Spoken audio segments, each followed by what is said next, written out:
But when I was younger, I didn't know who my father was, and I didn't know that I was mixed because my mother told me that Michael Jackson was my daddy. So part of my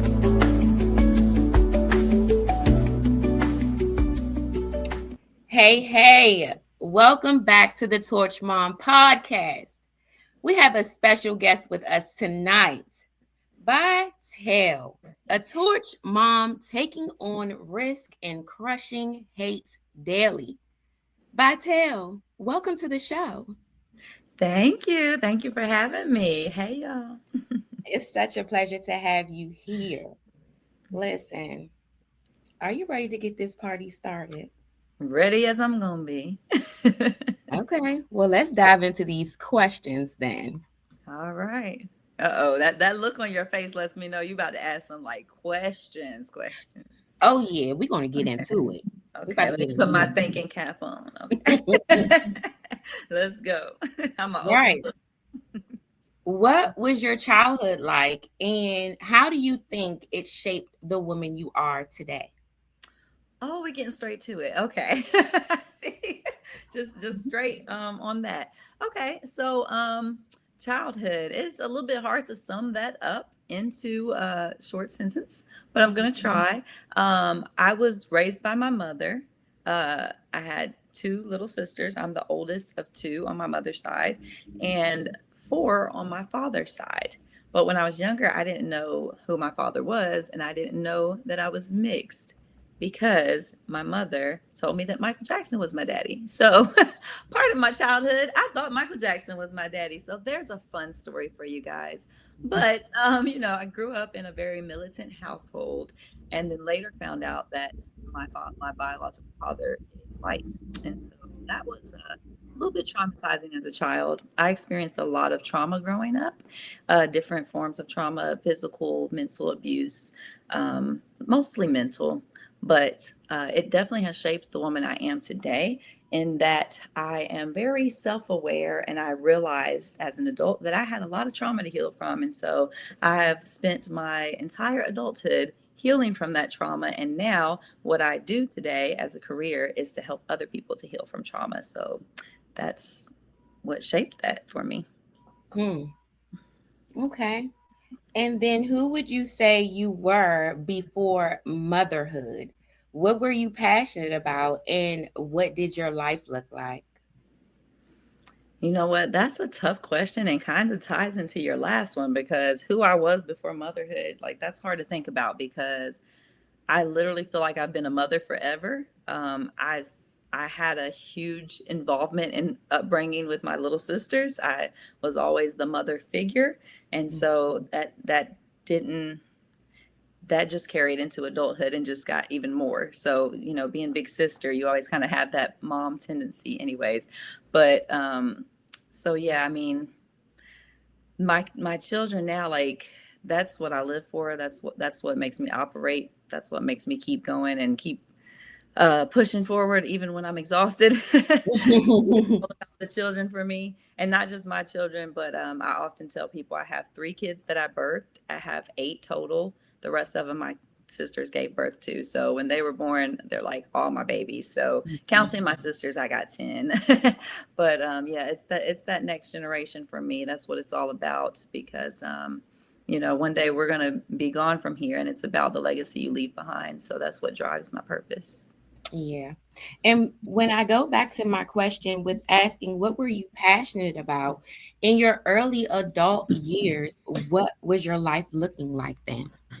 Yeah, that's right. I missed that part of the question. What's I passionate about? So I've always been passionate about acting. Like that was the first thing. Okay. Um, I mean, I don't remember not acting. Like I don't remember a time before acting existed for me. So that's always been my number one passion. I think it just kind of developed over time, into wanting to help other people, and then into using that acting gift to help other people, which is how I developed my production company now. That's what we do. We use the arts to help people and tell those stories that need to be heard. Hmm. Can you tell us if you had any big fears or anxieties about becoming a mom? yourself, and how did you prepare yourself for your own transition? So my motherhood beginning is a little bit different. And I have to give you a little backstory in order to answer that question, Okay. because my first son was actually a product of rape. And so this is something, like I said in the beginning, I'm an open book, you guys. So I talk about trauma healing. So that is one of my many traumas. And so that's what led me into motherhood. Prior to that, my mindset was, I'm going to stay a virgin until I'm married. I'm going to be married for like 5 years. We're going to travel the world. Then we're going to have kids, and had it all planned out like we all do at first, right? Mm-hmm. So when that happened, it shifted things. And my mindset on motherhood shifted because I never wanted my firstborn son to feel unwanted, neglected, out of place, any of those negative feelings. So I shifted my mindset from what I originally had desired to, okay, everything happens for a reason. We're here now. I'm going to make everything about him. And so I chose to get married right away to the first person that I dated, Mm-hmm. and then quickly have another child and just create this whole family around my first son, because that was my world. And so, Mm-hmm. or he is, they are my world. My children are my world. And so that's kind of how that happened for me, that transition into motherhood. And so, of course, there was a lot of anxiety and everything because I didn't plan this. Mm-hmm. So, but I feel like I've always been blessed with the ability to uh, roll with it and adjust and adapt to my environment. And I think a lot of that was shaped from my childhood too, because experiencing multiple back-to-back traumas, I Mm-hmm. adjusted to survive. I adapted to survive. And so that's what I did whenever I became a mom. I adapted to survive, and not only survive for me, but for my children, and to make the future better for them. Mm-hmm. Well, I thank you for being transparent and sharing that with our audience. I know it's something, like you said, you're open to do, but I still want to appreciate you stating those things. Absolutely. You never know who's going to relate to that testimony. And I've told it comfortably many a times now, and really surprised how many people come up to me after and can relate to that. You think you're the only one until you start speaking about it. So, yeah. Mm-hmm. Mm-hmm. And I would love for people to make sure that they do reach out to you, because this is a community here and we don't want anyone to feel alone throughout their journey. Yep. That's right. Throughout your 3 pregnancies, would you say you had any complications or anything? I don't think so. Not that I recall. I think not during the pregnancies. The first birth was a little bit difficult. But I always say it's because he's a superstar. Like it was like he Mhm. was destined to be here. It was so weird. Like that day, there was like 20 tornadoes touched down throughout the country, and it was just like a lot of weird stuff happened. There was like a lot of babies born that were all the same length, and it was just like a lot of weird. So I was like, oh man, this is like he's supposed to be here. It made me know that. But there was some complications, like they had to hurry up and get him out. Like I guess he had like a bowel movement inside, and then that could kill them. Right. So that was a miracle in itself that he was able to get through that process and is here today, 20 years later. Mm, that's amazing. That's how God works. Absolutely. Mm-mm-mm. Okay, so you've built a life around storytelling, Mhm. acting, speaking, and writing. What would you say connected you to express yourself with people? Oh God. You might have to rephrase that question, because my first thought was like, I don't really like express myself with people. Like y'all Okay. be surprised. I'm actually an introvert. I have to remind people of this. So every time I'm asked a question about my interaction with people, I go to myself first rather than the person that's presented to you right now that is interacting with people, because I have to Mhm. try hard to get to this point.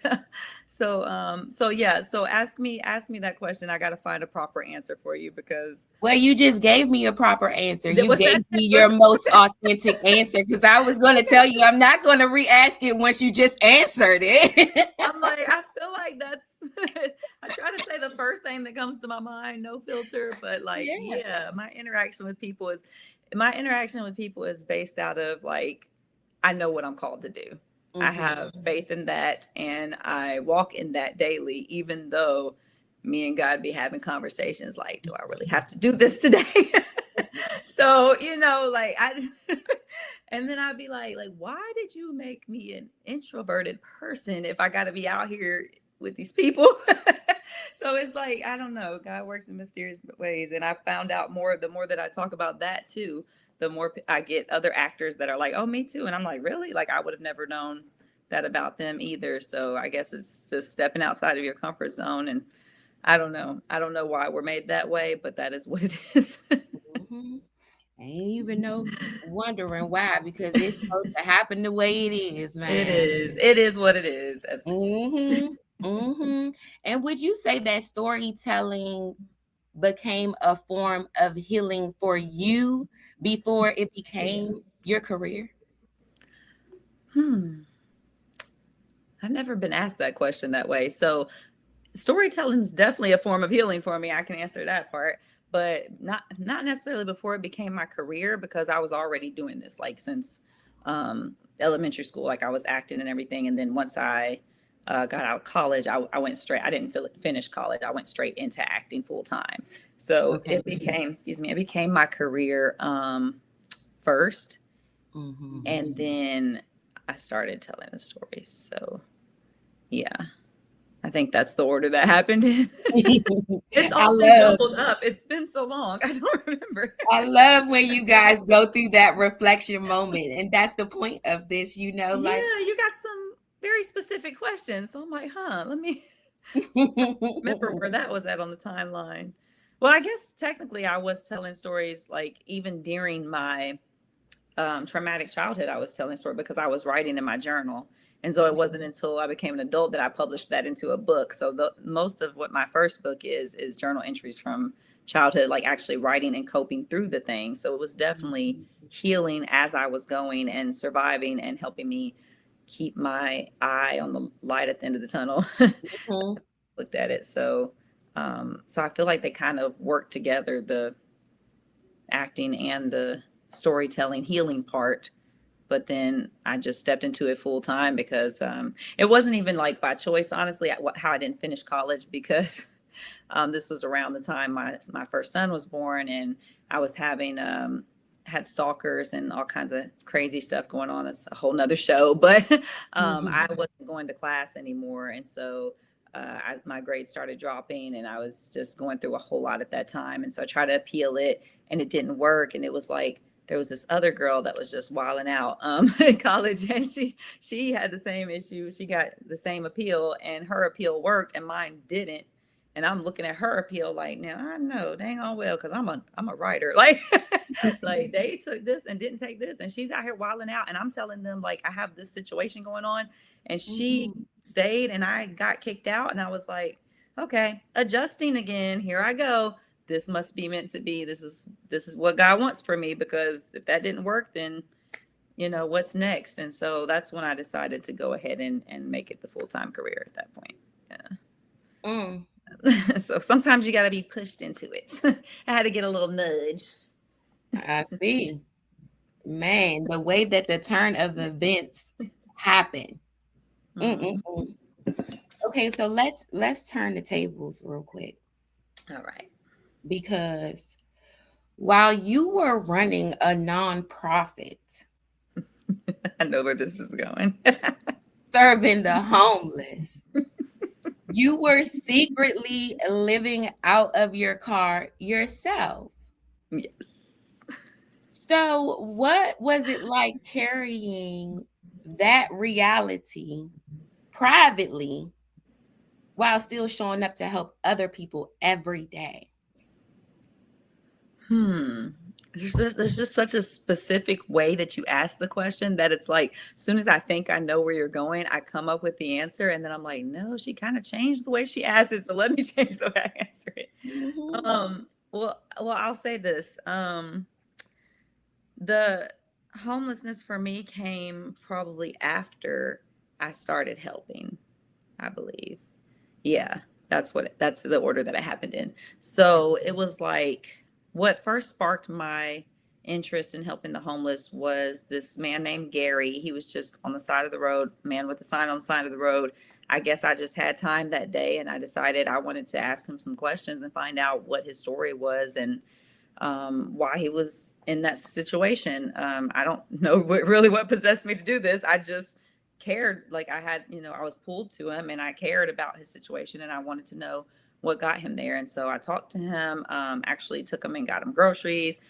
We just kind of clicked and just hearing his backstory of how he was a veteran and he's out on the streets now and his kids had neglected him and all this different stuff. And I feel like we bonded that day. And then he took me and showed me like the tent city and I met all the people back there. And I was just like a part of their little community at that point. So at that point in time, it was simply a spark of curiosity. Like, this is a problem. Like, I think that was my first problem that I saw in the world that I needed to fix it. And maybe it's the activist in me from my mother, but I'm like, it was stirring up in me like, this is a problem. There's tent cities up in here. Like, we're just driving by this every day and don't know what's going on.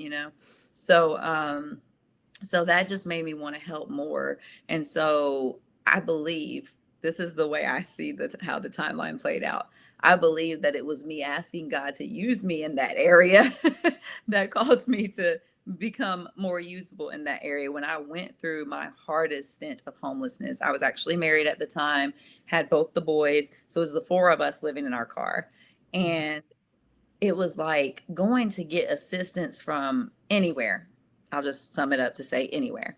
Not going to call out any names, but it was impossible to get help as a married woman with kids. You had to either be on drugs, an alcoholic, a single mom, all of these things. Like I learned quickly how to adjust the truth in order to get through the system. And it's really sad that you have to do that because you should just be able to qualify by being homeless. And that wasn't the case. And so I learned so much during that situation. It was like curiosity. Okay, Lord, I want to help with this. Okay, you want to help? Here it goes. And now I'm going through it. And now I'm really seeing firsthand what is going on behind the scenes in what I call the homeless system. That's my next book drop. Hint, hint, y'all. Um, so now it's like, okay, we're getting into it now, and so that desire to help never went away, and so I continued to help every time. Like it was a little bit easier for me to get assistance than it was a homeless veteran like Gary. So every time I was able to get some help from somebody, if they gave me 5-6 blankets, we don't need all these blankets, I'm giving some of them away. So I would do that every time, and I would use whatever I'd get as far as food, clothing, blankets, anything that I could get assistance with, I would take it and assist the other people with it. And so it just grew from there into this massive. Next thing you know, I got hundreds of volunteers out in Hurt Park in Atlanta, Georgia, every single Monday, rain or shine, and hundreds of people coming to meet me there because they knew I was going to be there every week, no matter what, unless I was in the hospital or something. So that's how that happened. Mm, mm, mm.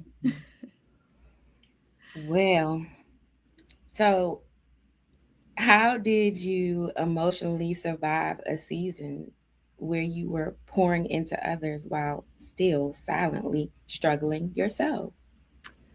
Like this. I'm doing that now. um, I mean, story of my life here. Lots of prayer, Mhm. continuing to smile and laugh and make jokes a lot. You can't take me seriously. Um, Depending on my community of people that encourage me. That's really, I think that's the biggest thing. Aside from like obviously my kids and knowing that this is for their future, this is for the legacy that I'm leaving behind, this is for their generation. That's the number one thing. And then the second thing is the community itself, because there has been so many times throughout the years of struggle that I've sorry, my energy just shifted. Um, there has been plenty of times that I wanted to throw in the towel, and I think now is one of them, apparently, because that's what I'm responding to. Mhm. But it's my community that keeps me going because they keep pushing me and believing in me, and I feel responsible to um, meet those expectations. I think, yeah. So I really appreciate you saying that again because we love to tend to do things on our own and get to that stage where we do give up because we don't have that support or that community behind us. So, exactly. again, as we've said throughout this conversation, God is amazing. Yes, all the That's how time. you keep that smile going, hmm you know? I can't do nothing but give him credit for that because, people all ask me that all the time. How do you do this? How do you keep going? How do you keep this energy? How do you? And I'm over here wondering how do I? Because I, I, it's nothing but God because I physically don't feel like I can, Hmm. but my spirit knows that I must. Mm. And Mm, mm, mm. Whew. Did you ever feel pressure to hide what you were going through because people might have saw you as strong, capable, or inspirational? absolutely. um, Mhm. the short answer is just absolutely. I mean, I can elaborate. Mhm. I mean, yeah, even just recently, um, I think there was plenty of times that I experienced that throughout life because I was more afraid before and I developed courage over time. And the more books I write, the more shows I put out there, the more I'm just like, hey, my business is out there now. At the end of the day, it ain't my business, it's God's business. Hmm. Worry about yourself, whatever. It doesn't bother me anymore. Mhm. So, but I'll talk about the most recent time actually, because I'm speaking more openly about it right now. The only reason I wasn't speaking openly about it at first is because I write about it in my book, and it Mhm. was simply a marketing. Um, it was part of the marketing experience to not. You got to read the book to find out about this part, right? Mhm. So, would you believe me if I told you I live in my car right now? I just want to No. see how your reaction went. Okay, there we go. So, Because did you see my face at yeah, first? I waited for it. I'm seeing you. I'm here. I'm feeling you here. So, so yeah, I didn't. The only reason I didn't talk openly about that, despite my fear, my lack of fear now of talking about whatever, because don't nobody pay my bills but me, so I don't worry about the judgment anymore. But it was like, okay, I want them to have to read this to find this out. So I just recently started dropping it every once in a while. You have to kind of ask a specific question for me to say that. If you're vague, like your questions are specific. But if you're a vague interviewer, I will skip right over that and no one will ever know because you didn't mention it.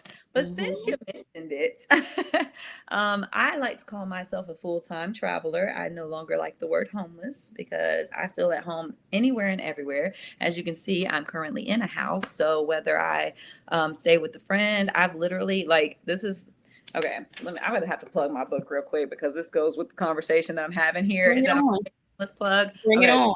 because lies a walk of faith. Like, listen, it is literally a walk of faith. And if you read that, then you will better understand the little snippet of what I'm giving you. Like, this is just scratching the tip of the surface. And it literally walks through my whole journey of how I did this entire tour last year while I was living in my car. And Mm. nobody knew this whole time except for my team who stayed at Airbnbs with me when we were in the cities performing. So I'd get the Airbnb big enough for the whole team. We'd stay there. We did the shows. And so I talk about that from the beginning of the book to the end. There's no mystery, no guessing. You just got to read the book. But yeah, it was. It's a sacrifice for me because I would much rather all of, like, if I could take an extra 3,000 to 4,000 a month that I could be spending on an apartment that I'm never in or a house that I'm rarely ever there, and utility bills that I don't really turn on the lights, like, and I can take that and put it back into my business and do my kingdom work and walk in my purpose, that's what I'm going to do. Like, I'd rather not. And I have the ability to now, but why put myself in that predicament? Like, so I feel like so many of us are, we're all living from paycheck to paycheck, right? We're just one paycheck away from homeless. That's what everybody says, right? And so it's like, why? Like, who told us we have to have an apartment? Who told us we have to live in a house? Who told us we have to pay utilities? Like, we really don't have to. But the way this government's set up, they kind of make it where you don't have much of a choice, or you just have to figure out a way around it. And I have figured out a way around it for a long time. And I'm writing a book about it, and it's dropping soon. So I will let y'all know how it's done.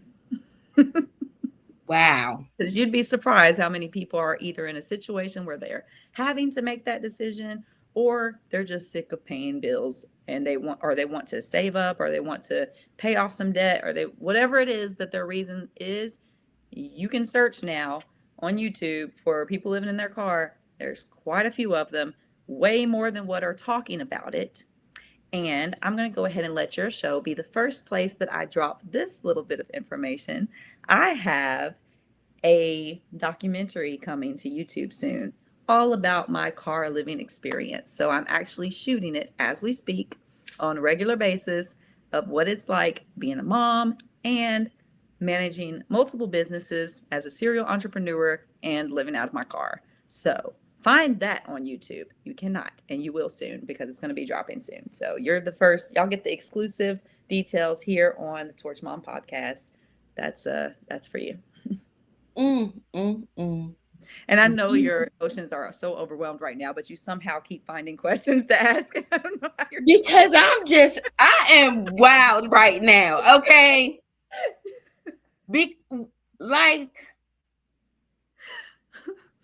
You just turned the tables for society with that.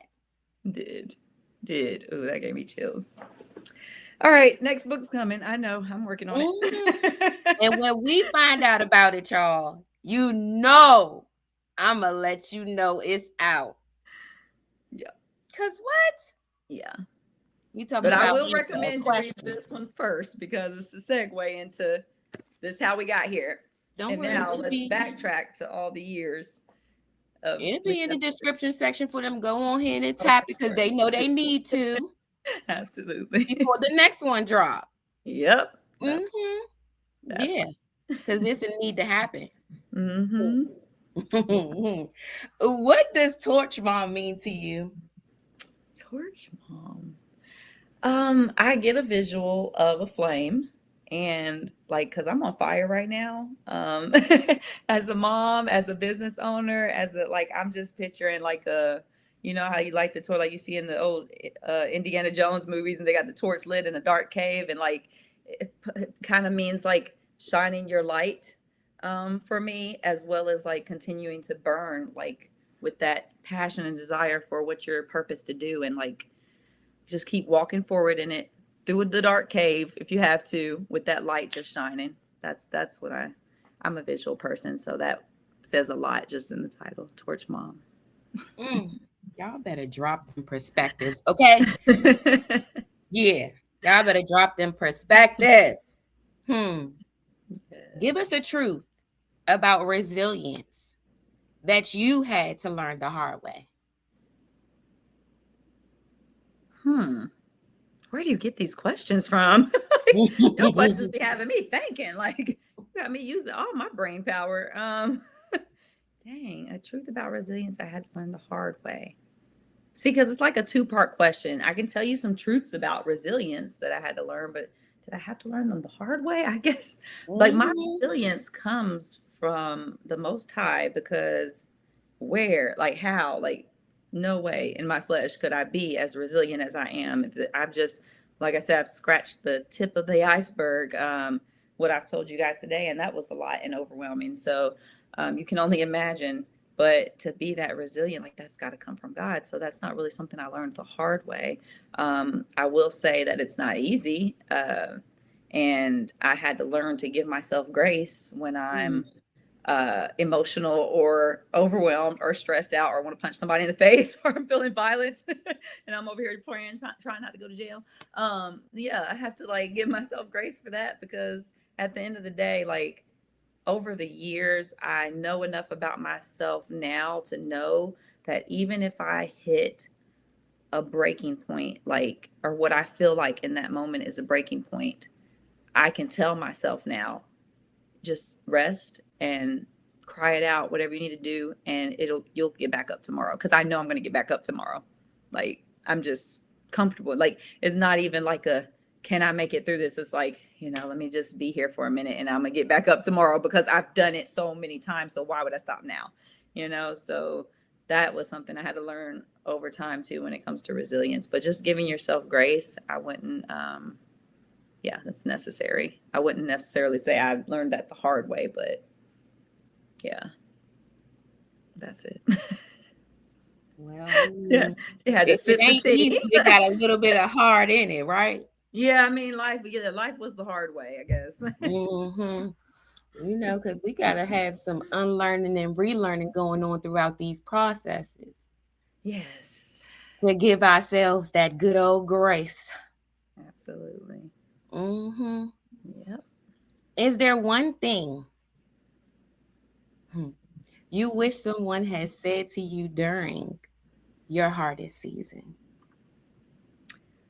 You know what? I don't know if there's one thing, but like, because I feel like I missed out on everything when it comes to like what should have been said to me.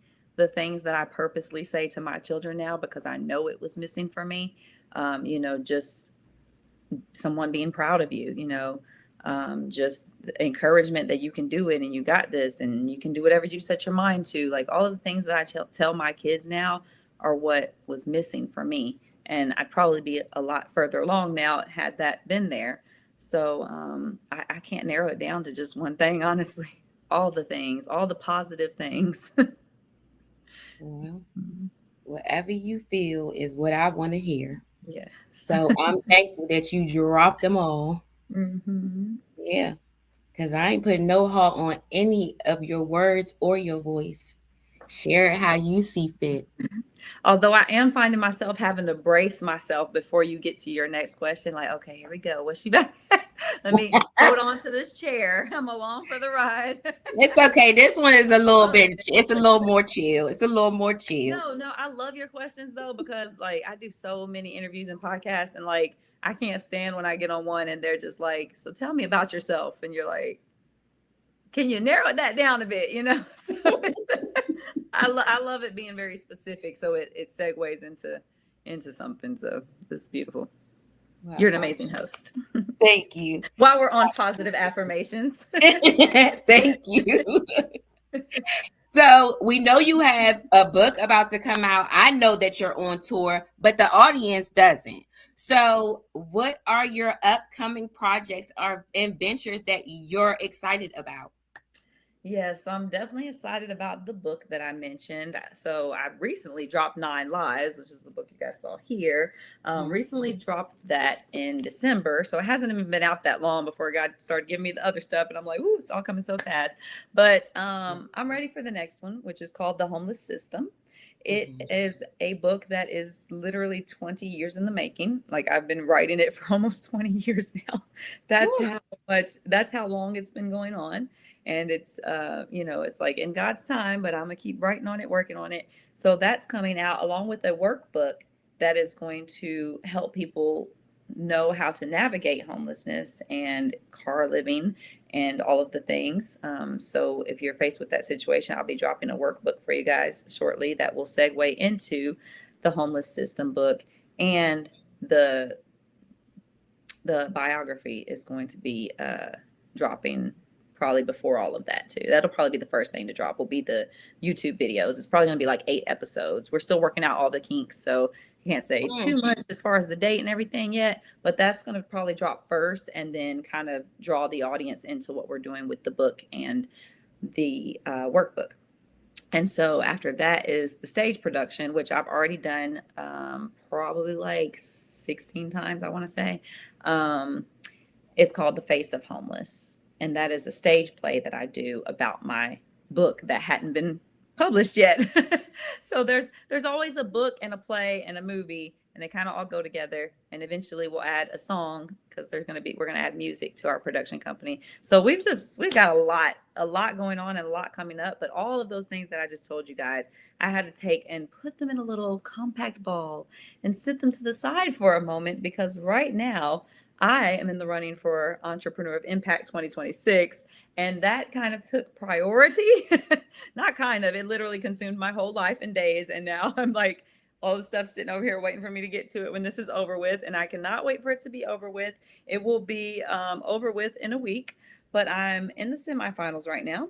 And in 2 days, actually, by the time you guys are watching this, I should be in the finals. So go vote for me. I'm just going to go ahead and say that in faith right now as we're pre-recording this.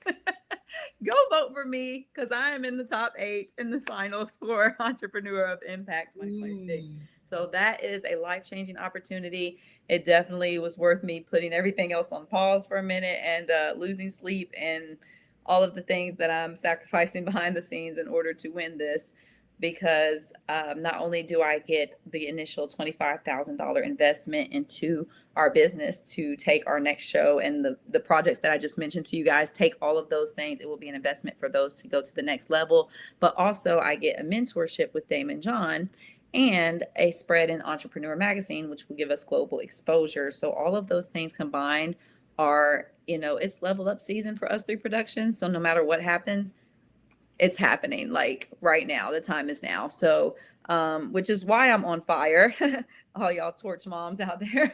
So when you get you're almost to the finish line. It's like, I'm on fire now. So, so that is priority. And I'm confident enough to believe that when I sit down in front of Daymond John for our, however long the session's supposed to be, he's going to want to like partner with us. So yeah, by the time I show him all I've done with no funding. And oh yeah, by the way, I was living in my car like 90% of that time. So there's, so I've got the talent, I've got the skills, I've got the team, I've got, the products, the ideas, I've got everything. I just need the funding and the connections. And that's what this opportunity opens up for us. So yeah, period. Whew. I mean, y'all just love to have me speechless. It's fine. I'm wishing you nothing but the best. I know the audience is too. All the goodies that are available will be in the description section. And when anything drops and I catch it, I'm going to send it y'all way so you can grab it and catch on real quick, because she lighting it up. We on fire. Yeah. What's one cycle you're intentionally breaking through motherhood right now? Oh, that's an easy one, because that's what I do. Like, that's literally what I live for, y'all. So I am breaking off some generational curses that have traveled throughout my family. There's several of them actually, but to sum it up, I would say the generational curse of the trauma survivors, because a lot of what I'm noticing in the generations before me and the responses that I'm experiencing with my family right now are from trauma. So for me, it's mostly about trauma healing. And I feel like that's the number one thing that can be done in order to break some of the behaviors that the previous generation experiences off of the next generation. So, that's what it's all about for me. But my family, the history of violence and fighting each other and not being able to talk things out, and just there's so much that I could say, but I think it all sums up into breaking that that generational curse in general. That's what it's all about. And so I'm training. I'm operating in it. I'm doing it for myself to demonstrate how it's done first. And then as I'm learning, I'm teaching the younger ones, this is how you do this. And so to get them all together and see how they interact with each other, help them with problem solving and communicating with each other and teamwork, and just all the good things that you can think of. Like, that's what it's all about. And I tell my kids all the time that each generation is supposed to get better. So, if there's something that you feel that I didn't do right, or that may have left a mark on you, then that's your responsibility to do it even better for the next generation, because I'm doing better than the one before me, and it should keep getting better as the years go on. So, yes, ma'am. Well, that's some gems for you there. Yeah, I'm just dropping them. Yeah. Well, do you have anything else you'd like to share with our audience, or is there someone you'd like to give flowers to before we close out? Man, I can't narrow it down to someone, but I must say, all of my team, all of the supporters out there, everybody who's been pushing with me. When I say pushing with me, and I'm not going to get emotional again, but every time I think about what everyone is doing right now to help us win Entrepreneur of Impact, I'm just like mind blown every time I see it. But people are out there putting in work right now to ensure this win, putting in their hard-earned money, spending some people even thousands to make this happen. And I'm just like so overwhelmed and grateful. So I gotta shout you guys all out. Anybody who's contributed in any way to making this happen, like, thank you from the bottom of my heart. So that's that. And then I will say also, if you guys want to connect with me on any of your social media, if you want to grab a copy of my books, any of those things, you would visit vitelle.net, and that's www.vitelle.net. That's where you can find every way to connect with me, and every product that I have will come out there first. Well, this was amazing. It was. And I thank you so much for sharing your insights, experiences in space with us. Thank you. Your time and energy is truly appreciated. Yes, ma'am. Yours as well. And you're going to be up thinking a lot tonight, I can tell. Man. Write it down. All I got to say, write it down. Because I'm going to be in that journal tonight. Yes. That's deep. You had the journal. I can see that. That's awesome. I love it. Process that. Got to. You got to, because I'm sitting here learning too. Yeah.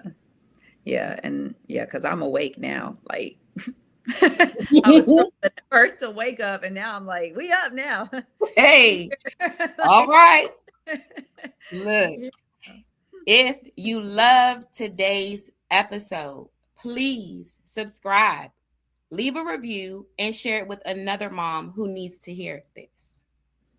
Have experiences or questions to share? Send us an email to thetorchmompodcast@gmail.com. Follow us on Instagram, TikTok, Threads, Facebook @The Torch Mom Podcast. Plus, the Torch Mom Confessions hotline is always open. Call 202-670-6476 anytime, or use the voice memo link in the description if that's easier. And don't forget, this week's confession question, your voice might be exactly what another mom needs. If you didn't have a backstage pass to check out the live stream, it'll be available for viewing on our YouTube channel, The Torch Mom Podcast. So be sure to subscribe, like, and share. Negativity is forbidden, and energy is power. Remember, what you desire, you already have. We love you. Stay torch. Love you guys.